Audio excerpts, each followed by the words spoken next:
bringing you law, gospel, and guns. This is Armed Lutheran Radio.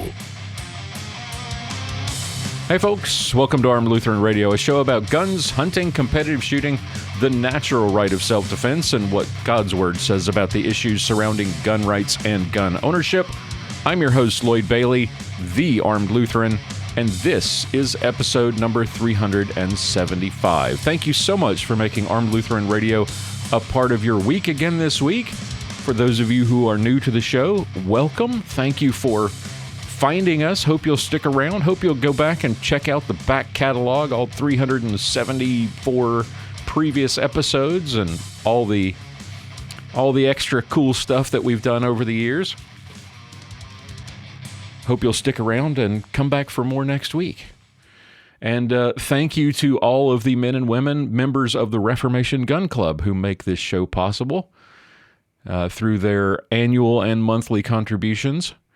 This week, I want to thank Ty from Sarasota, Florida, Matthew from Nixa, Missouri, Mark from St. Paul, Minnesota, Brian from Riverton, Wyoming, George from Hammond, Louisiana, Dan from Indian Trail, North Carolina, Ethan from Auburn, Indiana, Sam from Milton, Washington, David from Kennesaw, Georgia, Michael from Janesville, Minnesota, and our newest member, Michael from Bel Air, Maryland. Welcome to you, and thank you to all of the members of the Reformation Gun Club for making this show possible. We really do appreciate it. Folks, I've said it before. If you have not heard me say it, I'm going to say it again. We are listener-funded. We don't have any advertising. We don't have any sponsors. We rely on the people who enjoy the show, who value the material that we put together every week, and enjoy listening to the show and want to see it continue, the members of what we call the Reformation Gun Club. And you can find out more about membership, about the benefits of being a member, all the cool Armed Lutheran swag, the access to hundreds of hours of exclusive content, and the satisfaction of knowing that you helped make this possible, plus invitations to our monthly online hangouts. I believe episode 374, the last time you actually heard my voice was episode 374. It was our August online hangout 2 weeks ago. Didn't get a show last week, and for that I apologize. Our air conditioning went out in the house. I went out in the upper story of the house. Fortunately, it only got to 95 degrees upstairs. Where my studio is. I decided that doing an episode basically in a swimsuit, sweating to the oldies, was not a great idea. So didn't get a show done last week, and I apologize. But we're back with full strength Armed Lutheran goodness this week. Turns out there's something called a capacitor in your air conditioning unit, and it turns out both of the units in the house needed that replaced. So, yay. At least one of them was still on its last leg when the repairman came on Monday. The unit downstairs or upstairs went out sometime during the night, Friday night, and Saturday morning I walked upstairs to a rather toasty studio, so decided I didn't really want to sit up here to do show prep and record the show. It would not have been good. It would not have been a good podcast. I might have been able to last about 5 minutes.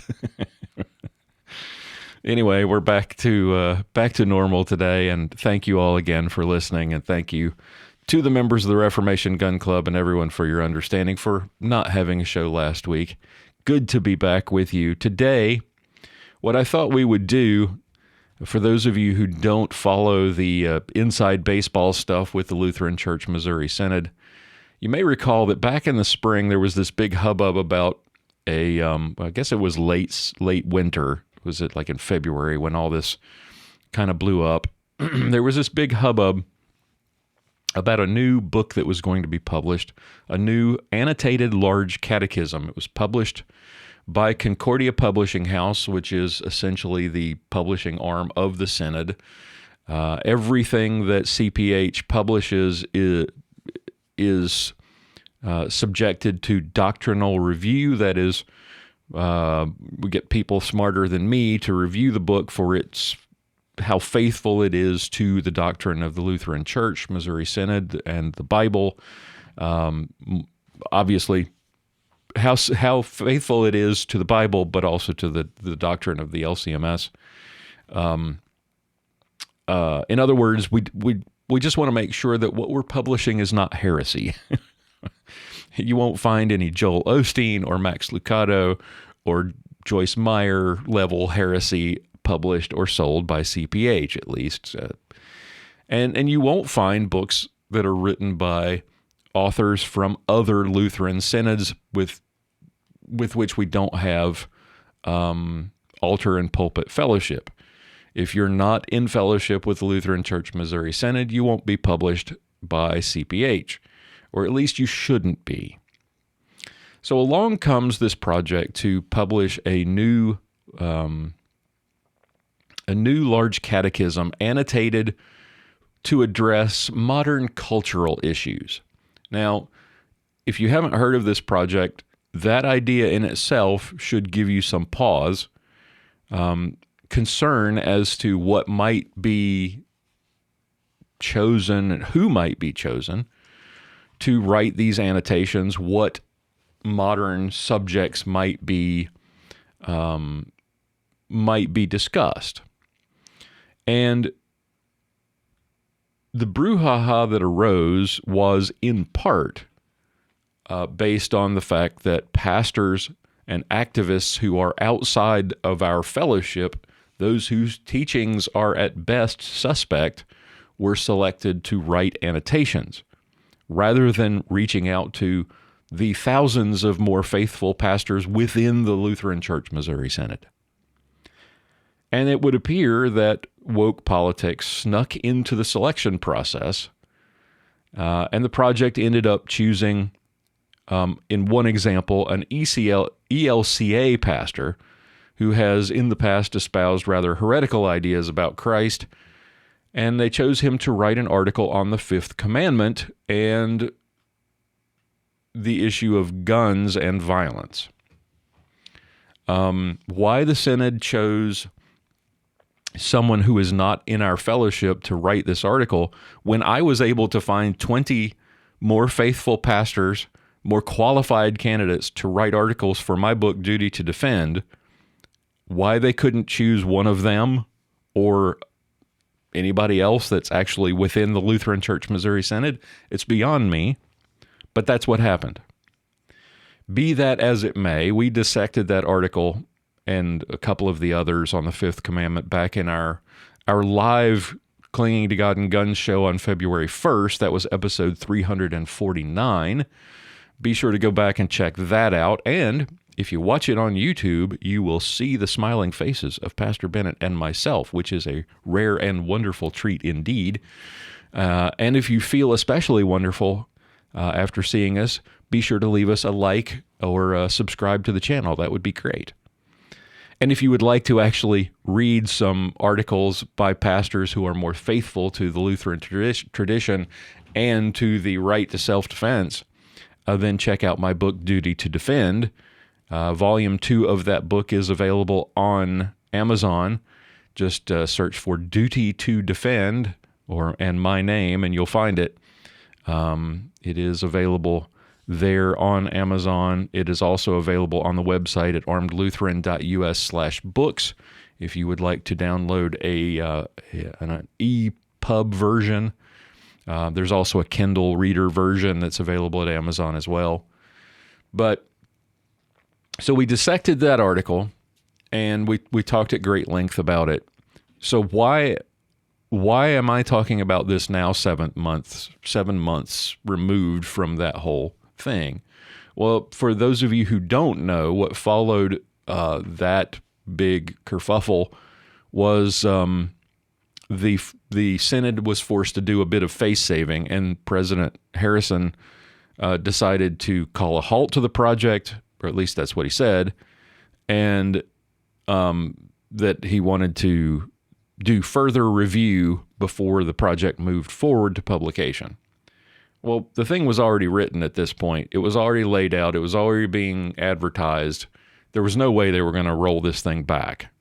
I mean, there could have been an article by Joel Osteen in it, and I suspect they would have gone ahead and found a way to publish it. I'm trying not to violate the Eighth Commandment here by making assumptions, but based on the way this was treated, I suspect that they were not going to incur the cost, or basically throw away the cost that they'd already incurred to come to that point in the publishing process and then roll back. Because what was announced was that President Harrison was going to halt the project for further review, and then the very next day announced that everything was just hunky-dory, and that our concerns about the annotations were baseless. And the guy, it was totally fine that the guy's not a member of the Lutheran Church Missouri Synod, and yeah, he's written some vaguely heretical stuff in the past that we wouldn't normally publish, but hey, what he wrote about the Fifth Commandment is totally fine, nothing to see here. And so they went ahead and published, which I kind of knew that if they were... I didn't think that they were serious enough about this review to actually do anything about it. Like I said, Joyce Meyer might have written something in this book that, I mean, she could have written this article and it would probably have passed doctrinal review, and they would have said, fine, go ahead. So we haven't touched on this subject since episode 349, but then I came across an article which I can't believe that I missed. It's by the estimable TR Holvorson at his blog, trholvorson.com. Look for a link in the show notes if you would like to read it. And it's an excellent article. It is called When Doctrinal Review is Like Spell Check. And I wanted to share some of his points here with you because his takedown of this annotation is brilliant. And he starts out, sometimes doctrinal review is like spell check. Spell check is up to its own task, but not up to other tasks. Its competence does not extend to, for example, diction.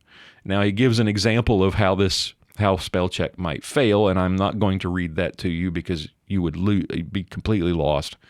But basically what he means here is spell check can be fooled into approving your writing even when it's totally whacked. If you write a sentence, for example, using the word I walk to school, and substitute the letter I, as in I myself, for the I that you look with, EYE, and spell check won't even notice that that's wrong. It's spelt correctly, and it makes no sense, but it will go ahead and allow you to do it because I is actually a word. It's not used properly in the sentence, but it's spelled correctly.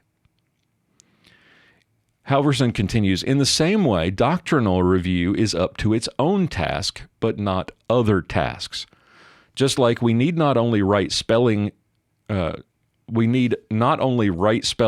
right diction, we also need more than just what doctrinal review is accomplishing. The New Lutheran Church Missouri Synod Annotated Large Catechism includes an essay on the Fifth Commandment titled Lawful Lethal Force. It addresses self-defense, use of arms, and related matters. Among other things, it asserts, quote, and this is from the article, lethal force, Luther consistently taught, is rightly used only by the one placed into the amt of authority in the state. I have no idea what that means, and I think we kind of grazed by it during our takedown on episode 349. I don't know what an amt is. I don't know whether that's a misspelling. I don't know whether that's a word in another language. I don't know whether it's short for amount, because that's it's shorthand for amount. I don't know. But I get what's being said here. It's lethal force is rightly used only by the one placed in authority, in the position of authority in the state. It's never exercised for the sake of self, but always and only for the sake of the neighbor. Now, we broke that a bit. That kind of bent or blew my wig back just a bit, and Holvorson does not dispute this statement. And I think we discussed this in our episode 349, that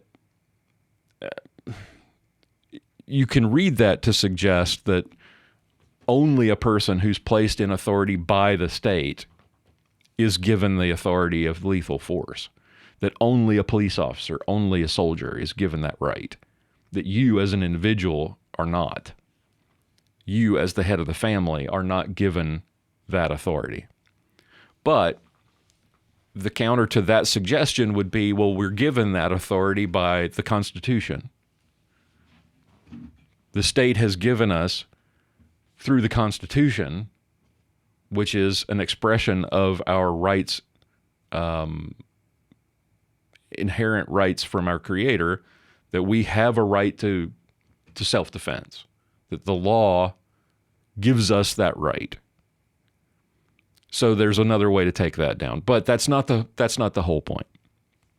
The footnote, this is where it gets relatively egregious, and this is where the author of the annotation gets really off track, is in the footnote to that paragraph, where he says the Second Amendment of the U.S. Constitution, of course, does articulate such a right, the right of self-defense, and while not offering a rationale, the implicit foundation is the exercise of reason and the ideals of the Enlightenment. Holvorson writes, working for 23 years in private legal practice that included criminal defense, 19 years in criminal prosecution, and 4.5 years as a civil attorney for my county, I have had many occasions to observe the text of the Second Amendment in a wide variety of contexts. Within the U.S. Bill of Rights, it stands out as the one tree on the prairie from the other 9 amendments by articulating its rationale. Right? So the author of the article says it doesn't offer a rationale. The Second Amendment does not offer a rationale, but it clearly does. It says a well-regulated militia being necessary for the security of a free state. That text, as Holvorson says here, that text is actually articulated rationale. One can argue about the quality of the rationale. One can argue what the rationale means. What one cannot do without a complete failure of exegesis is to deny that the rationale is there. It stands in the text. It is articulated in the amendment. The patent exegetical error of the Catechism essay drew my attention and gave me pause to think further about what the Synod is teaching here. Having failed in exegesis of text present in the amendment, the essay goes on to fail in exegesis by exogenous injection into the amendment of alleged text not present in it. It imports a sheer assertion of implicit foundation. Implied where? The supposed implicit foundation is the exercise of reason and the ideals of the Enlightenment. The right of self-defense, says Holvorson, did not arise without the exercise of reason. It did not exist before the Enlightenment. That is historically inaccurate and jurisprudentially incompetent. Like I said, Holvorson is excellent in this article. When I read that, Holvorson goes on, I recalled off the top of my head when we were taught in my law school by Dean Robert Sullivan in his 2 4-semester-hour Introduction to Law 1 and 2 courses. The right of self-defense historically and jurisprudentially has existed insofar as written history shows in nearly every time, place, culture, and society. Today, self-defense is a recognized tenet of international law, which of course is not dependent solely on the European Enlightenment. So he goes on, and this is fantastic because he shows you all of the different places I don't know how much research he did, but it's pretty extensive in this article. But I don't know whether he Google searched it or whether he went and looked through some of his old law texts. But this is fantastic stuff. And he breaks down and puts the lie to the suggestion that self-defense is based on the exercise of reason and the ideals of the Enlightenment. Ancient Greece, he points out. Demosthenes cited the Athenian statute that if any man, while violently and illegally seizing another, shall be slain straightway in self-defense, there shall be no penalty for his death. That sounds a lot like Exodus 22, doesn't it? The Hebrew Commonwealth. If a thief is caught breaking in the night and struck a fatal blow, the defender is not guilty of bloodshed. That's Exodus 22:2. This acknowledges mens rea, whether the harmful act was coupled with a bad mind or bad intent. In the dark of night, it's not so easy for a householder to know what an intruder is doing in the house, and that affects the state of mind of the defender, says Holvorson. Ancient Rome, he points out, the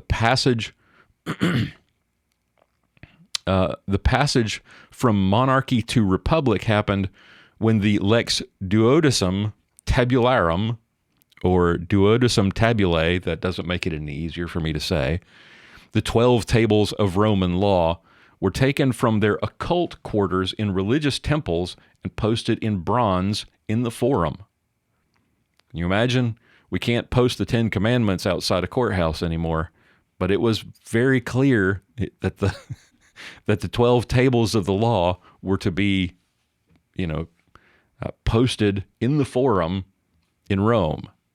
Now, I'm not saying that's the same law, but the idea being, back then it was very clear.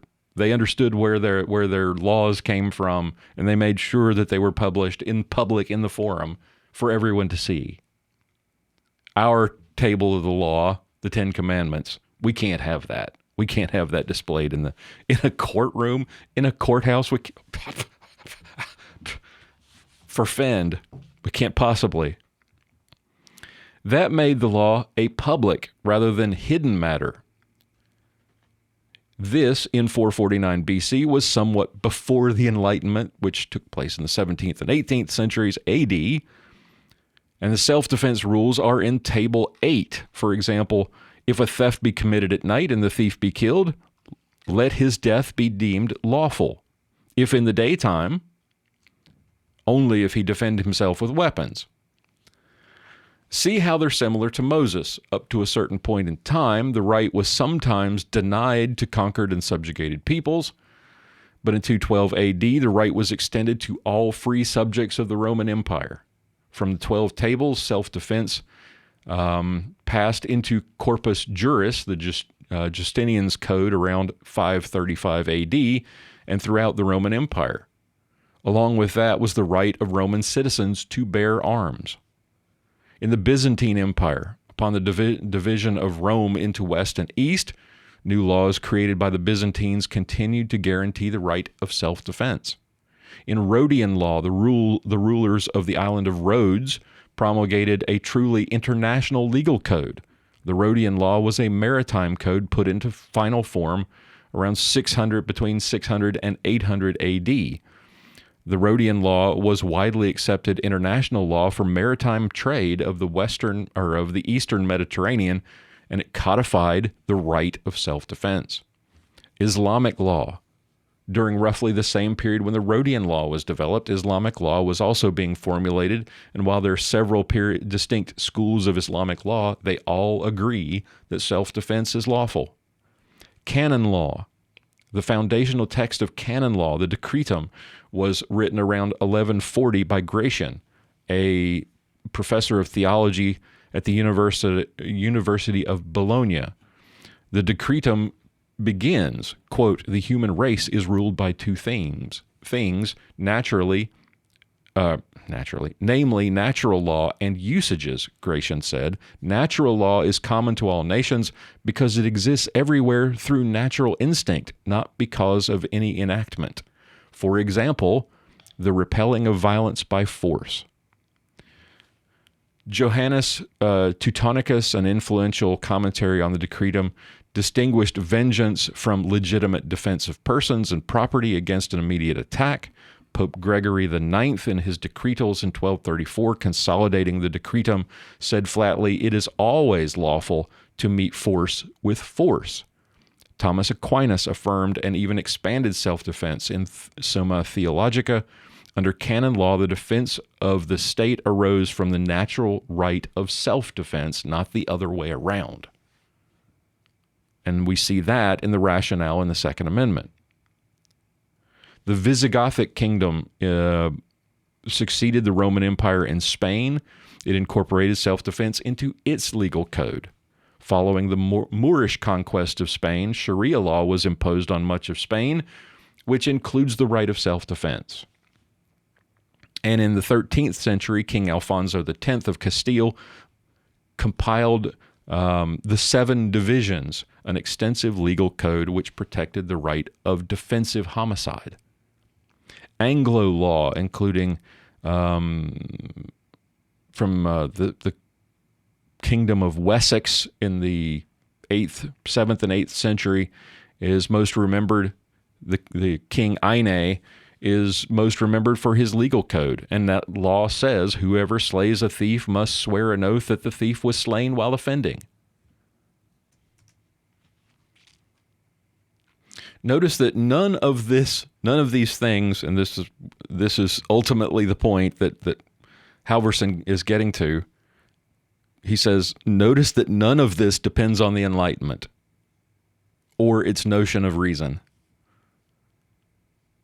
None of these laws, none of these, the establishment of the right to self-defense that has existed for thousands of years, predating the Enlightenment by thousands of years, including Exodus 22:2, which is part of, it's an important part of the Bible that we mention this in Duty to Defend. We have an article on it in Duty to Defend, which I highly recommend, by the way.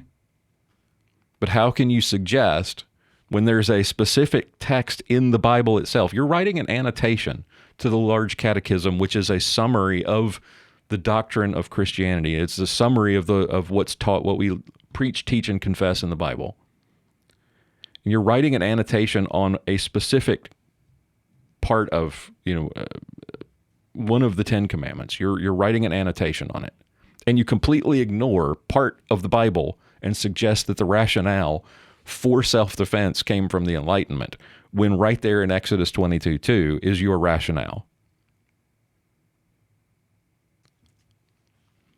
So Holvorson's going to wrap things up here with this. He says, I have not said here whether there should be a right of self-defense or a right to bear arms. That's not the topic. The topic is the claim that the essayist made that the right of self-defense or the right to bear arms did not arise from reason or the ideals of the Enlightenment. On that topic, I have surveyed the history and law of that right simply to assess the essayist's claim.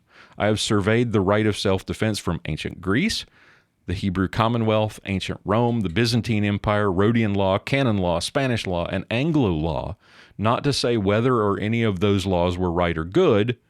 It's only to show that they existed. They stand in history. They stand in law. Denying their existence before the Enlightenment is a special kind of wrong-headedness. I would have used the word stupid.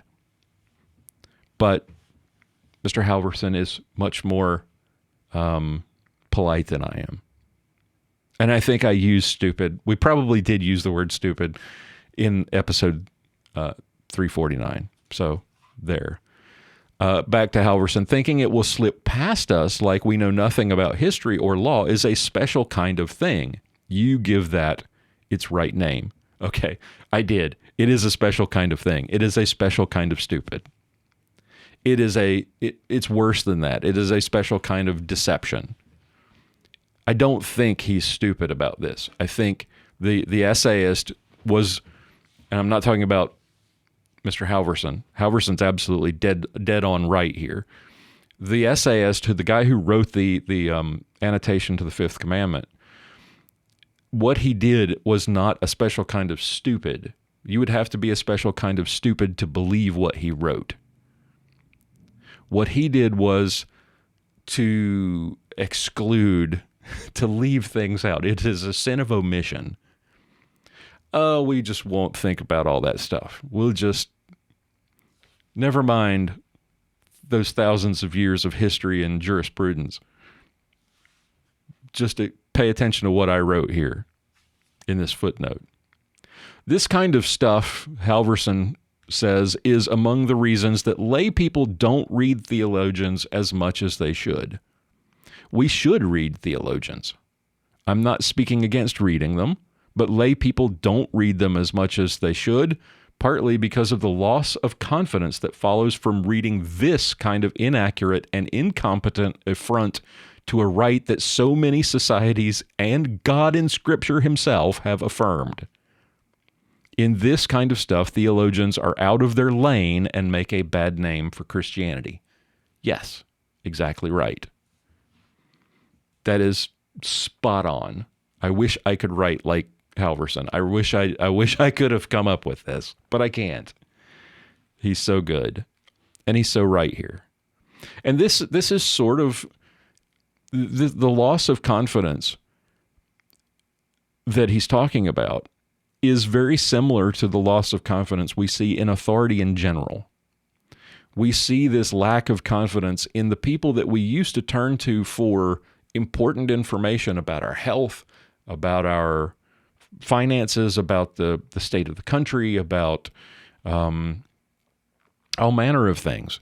The media used to be a trusted source of information. It's not anymore.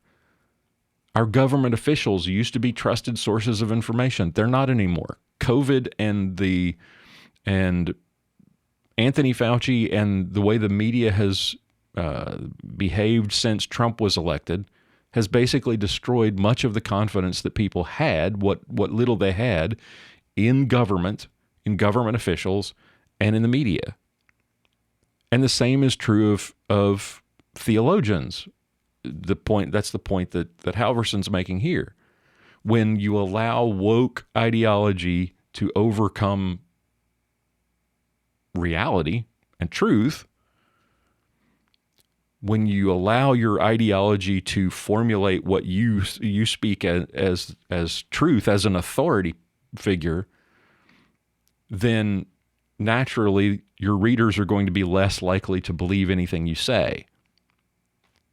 And that loss of confidence that we see in government, the loss of confidence in the media, it also applies to people who write theological treatises.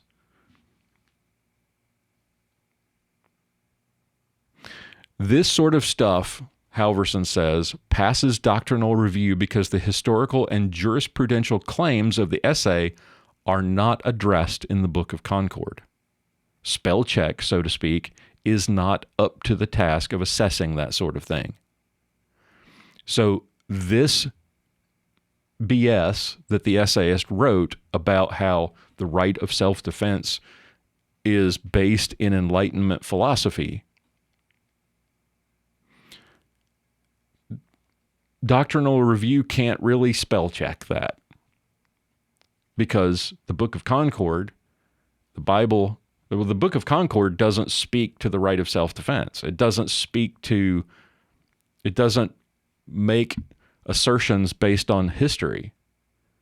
It makes assertions based on the Bible. It summarizes what the Bible says. It makes assertions based on the text of Scripture. It doesn't talk about the Enlightenment. It doesn't talk about King Alfred, the King of Wessex from 871 to 901. It doesn't talk about the decretals written by Pope Gregory IX. It looks at everything through the lens of the Bible. And so when one of these authors makes an absolutely asinine assertion that your right of self-defense comes from the Enlightenment, they don't have any way of determining if that's bad doctrine or not. It's not bad doctrine because it's not a doctrinal statement. What should not have passed doctrinal review, says Holvorson in conclusion, is the implicit claim that texts of Scripture, such as Exodus 22:2, have no continuing value in understanding the Fifth Commandment. Absolutely right. That's why we have an article on Exodus 22:2 in our book, Duty to Defend. Because that is the one clear, concrete statement in the Bible about your right to self-defense. And it doesn't go away just because it's in the Old Testament. It's not invalid just because it's in the Old Testament. It's still very much valid. So I wanted to share this article with you. I know I went through most of it. I didn't read all of it to you. So it is an excellent article. So I would highly recommend you go check it out. Look for TR Holvorson, HALVORSON.com, and subscribe to his blog. It's excellent stuff. And check out this article. It is entitled When Doctrinal Review is Like Spell Check.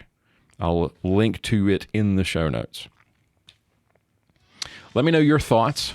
Check out the feedback page at armedlutheran.us/feedback. I would love to hear your thoughts about this or anything else. If you have a topic that you would like discussed or an article that somehow slipped past me, like this one, that is worth discussing, I would love to hear about it.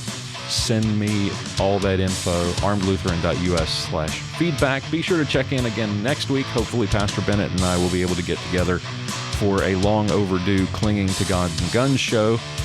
Until we get together for episode 376, keep shooting, keep praying. We'll talk to you next time. For show notes, be sure to visit our website at www.armedlutheran.us. Check out the Facebook page, The Armed Lutheran, or join our Facebook group, Fans of Armed Lutheran Radio.